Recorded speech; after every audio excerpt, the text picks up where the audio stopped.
or some more Royal Doulton Sonnet, just to show you the condition of these. Are the large round later style and shaped vegetable serving tureens. The early ones were made in the Concord design, which was more modernistic, ovoid or rectangular in design. They moved to the Palladio shapes in the later production, so this is probably 1980s, 1990s.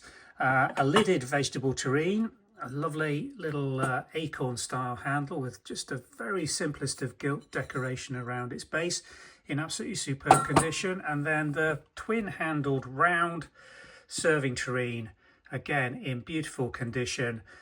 Sonnet is this recurring archway of green floral design on white porcelain with gilt decoration, and this one's in absolutely fine condition.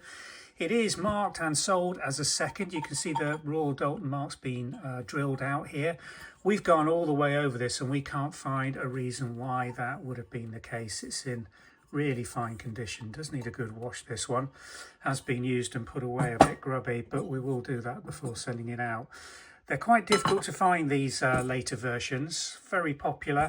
Sonnet was one of the best and longest selling of the Royal Doulton designs. It really had longevity. This one was made between 1971 and 1998. I think there's two of these coming on catalogue. We do have the earlier version lidded vegetable tureens, the ovoid rectangular version, also available. So if you're looking for that one, do have a browse through the website on the search term Royal Doulton Sonnet, and it should pull up various pieces from this large dinner set we're currently working through and listing. Thanks for watching.